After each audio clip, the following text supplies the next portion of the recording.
नमस्कार दोस्तों। अभी हाल ही में पहलगाम से 6.5 किलोमीटर दूर बैसारन वैली में 22 अप्रैल को एक बहुत ही दर्दनाक आतंकी घटना घटी है। ये सब जानते हैं, इस बात से वाकिफ है कि 26 निहत्थे मासूम टूरिस्ट को मौत के घाट उतार दिया गया। उस दिन करीब 2 बजे के आसपास हजार टूरिस्ट बैसारन वैली का आनंद ले रहे थे। उसमें बच्चे भी थे, बूढ़े भी थे, जवान भी थे, नए यंग कपल्स भी थे। और अचानक 2:15 बजे के आसपास 4 आतंकी, जो कि पाकिस्तान के ट्रेंड हैं, M4 कार्बाइन्स और AK-47 लेके आए और उन्होंने अंधाधुंध गोलियां चलानी शुरू कर दी, जिससे कि वहाँ की भीड़ में हजार लोग इधर उधर तितर बितर हो गए अपनी जान बचाने के चक्कर में। और फिर उसके बाद करीब 2:20 पे वो पहुंचे। जब 5 मिनट हो गए, लोग इधर तितर बितर हो गए, तो जो कुछ ग्रुप्स रह गए थे उन्होंने ग्रुप्स को अप्रोच किया और उनसे ये सवाल पूछा कि आप हिंदू हैं कि मुसलमान हैं। और उस वल्नरेबल पोजीशन पे जैसे ही लोगों ने जवाब दिया कि वो हिंदू हैं, तो आतंकियों ने पॉइंट ब्लैंक रेंज पे उनको एकदम गोली मार दी और सब समाप्त हो गया। तो ये पूरी घटना को करीब 15 मिनट लगे और 2:35 पे ये आतंकी वहाँ पास के पाइन फॉरेस्ट, जहाँ से वो लोग आए थे, वहाँ के जंगलों में जाके विलीन हो गए। अब ऐसे हालात थे कि तब जब लोगों को थोड़ा सा होश आया, जब ये चले गए आतंकी, तो उस वक़्त लोगों ने हेल्प की, अपने फ़ोन किए, लोगों को बुलाया, आवाज़ें लगाई। तो तब उनके गाइड्स, उनके पोनी वाला और जो भी वेंडर्स थे या ड्राइवर्स थे, वो उनके पास पहुँचे और उन्होंने लोगों को बचाया, उनको दिलासा दिया, उनको पानी पिलाया और फिर उन्होंने कांटेक्ट किया पहलगाम में बाकी लोगों को शहर में। आप ये देखिए कि 6.5 किलोमीटर दूर है पहलगाम से ये बैसारन वैली। तो करीब 2:35 में जब उनको बोला गया, तो देखिए वहाँ पे आने के लिए समय लगता है। या तो लोग पैदल आ सकते हैं वहाँ पर, या वो खच्चर पे चढ़ के आ सकते हैं, या वो कुछ ऑल टेरेन बाइक्स होती हैं जिस पे लोग आ सकते हैं। इसके अलावा वहाँ आना मुश्किल है। तो 40 मिनट के बाद में करीब 3:15 बजे लोकल्स वहाँ से पहलगाम से आए। उन्होंने आके उन सैलानियों की, उन टूरिस्ट की मदद की, बॉडीज़ को रिट्रीव किया, लोगों की हेल्प की। और जब जो उन्होंने देखा कि इस तरह के हालात हो गए हैं, तो उन्होंने इमीडिएटली कांटेक्ट किया अथॉरिटीज़ को और करीब 3:45 बजे medical teams, rescue teams, police के लोग वो आए और आ करके उन्होंने बॉडीज़ को रिट्रीव किया, लोगों को बचाया और जितना जल्दी हो सकता था वहाँ से उनको लेकर वो पहलगाम पहुँचे। और वहाँ पे जो मुनासिब सुविधा उनके लिए हो सकती थी, मेडिकल फैसिलिटीज़ वगैरह सब उनको प्रोवाइड की गई। आप देखिए हज़ार लोग थे, लेकिन आतंक इतना ज़बरदस्त था कि ये आतंकी कुछ लोगों को घेर कर उनको हिंदू मुसलमान का जामा पैदा कर कि कौन हिंदू है कौन मुसलमान है, इससे उनको सेग्रीगेट किया और 26 लोगों को उन्होंने मार दिया। तो वो अपने पर्पस में सफल हो गए, क्योंकि आतंकवाद का कोई धर्म नहीं होता है। उनका काम होता है खाली आतंक फैलाना कि लोग डरें। अब सवाल ये है कि वो डरे क्यों? एक सिंपल सी बात है कि ये जो लोग थे ये पाकिस्तान के ट्रेंड थे। और डरे क्यों? क्योंकि अब देखिए 2019 में आर्टिकल 370 को रद्द किया था, यानी उसको एब्रोगेट किया गया था। उसके बाद में जम्मू एंड कश्मीर को इंडिया की यूनियन टेरिटरी बना दिया गया। सेंटर का सीधा वहाँ पे रूल हो गया। वहाँ पे बाहर के लोगों को ये इजाज़त मिल गई कि वहाँ प्रॉपर्टी को खरीद सकते हैं, वहाँ का एरिया को डेवलपमेंट किया जा सकता है। टेररिज्म को ख़त्म किया गया। बहुत सारी फ़ौज वहाँ तैनात कर दी गई थी इस दौरान। और करते करते हालात अब इतने नॉर्मल हो गए थे कि पिछले साल करीब 2,30,00,000 टूरिस्ट जम्मू एंड कश्मीर पहुँचे और लोग बड़े खुश थे।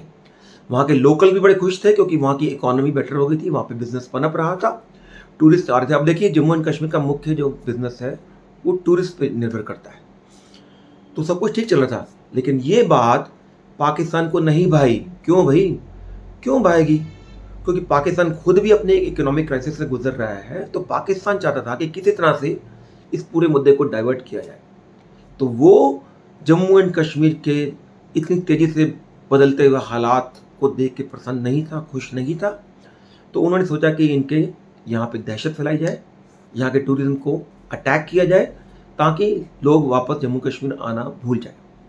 आप देखिए, यहाँ पर हमारे अपने देश के कुछ लोग जो कि खाली उसी बात को याद रखते हैं कि वहाँ के जो आतंकवादी थे, दहशतगर्दी थे, उन्होंने खाली हिंदू मुसलमान को चुन के मारा। अरे भी ये तो एक पर्पस था। लेकिन आप देखिए, जो वहाँ के लोग हैं, जम्मू एंड कश्मीर की जो पॉपुलेशन है, करीब 96% पॉपुलेशन, 96-97% पॉपुलेशन मुसलमान है। तो जो उनकी हेल्प करने आए वो तो सारे मुसलमान ही तो थे। इसके अलावा एक बेचारा पुणे वाला था जिसका नाम सैयद हुसैन शाह था। उसने आतंकवादियों से भिड़ते हुए लोगों की जान बचाने के लिए उसने अपनी जान गंवा दी। एक और था नज़ाकत हुसैन, उसका कजिन, जिसने भी कोशिश किया कि कितने मैं लोगों को बचा सकता हूँ, उसने बचाने की चेष्टा की। अरे भाई, वो भी तो मुसलमान थे, हम हिंदू मुसलमान क्यों करने लग जाते हैं? और मुझे शर्म आती है ये सोच कर, ये देख कर कि हमारे एक बड़े ही फेमस, बहुत ही प्रसिद्ध कवि हैं, लेखक हैं, जो कि इतने अच्छे उन्होंने गीत लिखे हैं, जनाब मनोज मुंतशिर साहब का एक वीडियो मैंने देखा था कुछ दिन पहले। मुझे दिल को बहुत ठेस पहुंची। उन्होंने खाली इस चीज़ को उजागर करने की कोशिश की कि आतंकवादियों ने हिंदू मुसलमान को चुन चुन के मारा। और देखिए, उसके बाद में इस अटैक की तुलना वो किससे कर रहे हैं? मुर्शिदाबाद में क्या हो रहा है, गोधरा में क्या हुआ था, इस तरह से। अरे भी अगर ऐसा करोगे तो देश में तो आपस में डिवीजन होगी, कम्युनल हार्मनी कहाँ रहेगी? लोग एक दूसरे को मारने को तुल जाएंगे, हिंदू मुसलमान की एकता खत्म हो जाएगी। और भाई आप सोचिए, यही तो पाकिस्तान चाहता है। आप जानते हैं 146 करोड़ के आसपास इंडिया, 143 करोड़ भारत की आबादी है अभी तक, लेटेस्ट जो फिगर्स है उसमें करीब हमारे पास में 23 करोड़ मुसलमान हैं, 23 करोड़ मुसलमान हैं। और पाकिस्तान हमसे थोड़ा ही आगे है। वर्ल्ड में इंडिया की मुस्लिम पॉपुलेशन, हो सकता है मेरी कुछ फिगर्स गलत हो, वर्ल्ड में इंडिया की पॉपुलेशन नंबर 3 पे आती है, मुस्लिम पॉपुलेशन। नंबर 1 पे इंडोनेशिया है, नंबर 2 पे पाकिस्तान है और नंबर 3 पे भारत है। आप देखिए, इतना मेजर चंक इंडिया में मुस्लिम समुदाय का है। तो पाकिस्तान के मंसूबे क्या है कि किस तरह से अलगाव पैदा किया जाए, किस तरह से लड़ाई मार कुटाई की जाए, ताकि लोग आपस में मारे और मरे एक दूसरे को। यही उनका पर्पस था। पर हम इस तरह के बयान देंगे तो अब देखिए, हम तो उन्हीं के हाथों में खेल रहे हैं। और मैं वापस से वाकई इस चीज़ में काबिल तारीफ़ है हमारे देश के लोग, हमारी बाकी की जनता, हमारी गवर्नमेंट, प्रधानमंत्री मोदी जी, अमित शाह जी, मैं उन सब का शुक्रगुजार हूँ कि जिन्होंने हमेशा यही कहा कि 140 करोड़ भारत की जनता इसका जवाब देगी। 140 करोड़, तो उसमें हिंदू भी है, मुसलमान भी है। और कोई ऐसा बयान नहीं दिया गया किसी भी तरफ से, चाहे वो डिफेंस मिनिस्टर हो, चाहे वो होम मिनिस्टर हो, चाहे वो अपने प्रधानमंत्री है, या कोई और भी बीजेपी के नेता हो, जिसमें कि ये बयान दिया हो कि हाँ भाई इसमें हिंदू मुसलमान इन्वॉल्व है। अरे नहीं, अगर ये करना होता तो हम आर्टिकल 370 को हटाते क्यों? हम इतनी फौजें वहाँ लगाते क्यों? आपको पता है पिछले कुछ सालों में कश्मीर को बचाने के लिए कितने हमारे सिक्योरिटी फोर्सेस, सेना के लोग, बीएसएफ के लोग, राष्ट्रीय राइफल्स के लोग, सीआरपीएफ के लोग, कितने लोग मारे गए हैं? इंटेलिजेंस के लोग कितने मारे गए हैं? अगर हमने इतने आसानी से उनकी हथेली में पाकिस्तान को अगर जम्मू कश्मीर सौंपना होता तो इतनी जद्दोजहद ना कर रहे होते। और दुख की बात है, कई लोग तो ऐसे ऐसे बयान दे रहे हैं, ऐसे ऐसे फेक वीडियोस बना रहे हैं, ऐसे ऐसे फेक लेख लिख रहे हैं। वो ये कहते हो कि जैसे मान लो कि वही कोई जम्मू कश्मीर के गए हुए वो हमारे जो सैनिक हैं वही ये बयान दे रहे हैं कि हाँ जी अब आप कश्मीर मत आना। अरे ऐसा कौन कहेगा भैया? और कई लोग इतना, मैं मूर्खतापूर्ण कहूँगा, इनकी वीडियो आती है, इतने यंग लोगों, ये कहते हैं लोगों को ये डिसुएड कर रहे हैं कि भाई आप कभी दोबारा कश्मीर मत जाना। अरे तुम कौन होते हैं कहने वाले कि तुम कश्मीर मत जाओ? कौन होता है पाकिस्तान? कौन होते हैं मनोज मुंतशिर जिन्होंने ये कहा कि मैं उन हिंदुओं को, मतलब ऐसे हिंदू जो कि सेकुलर हिंदू हैं, उनकी वैल्यू उनकी नज़रों में 2 कौड़ी की नहीं है? अरे भाई आप कौन होते डिसाइड करने वाले? बल्कि आपको चाहिए कि देश में एकता और अखंडता को आप मजबूत करो, उसकी जड़ों को, बजाय कि देश में इस तरह से अलगाव पैदा करो। तो दोस्तों, मेरा ये कहने का मकसद आज यही था कि 22 अप्रैल की ये घटना हुई है और आज 4 मई को मैं ये वीडियो बना रहा हूँ।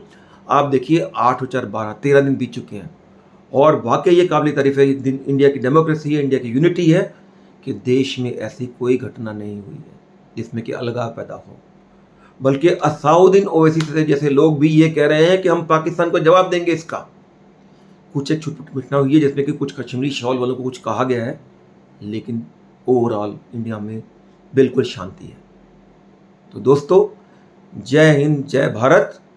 अपनी भारत की एकता, अखंडता और हमारे कश्मीर को कभी भी आँच ना आए, सब ये प्रण करें और ये बेकार के ऐसे वीडियोस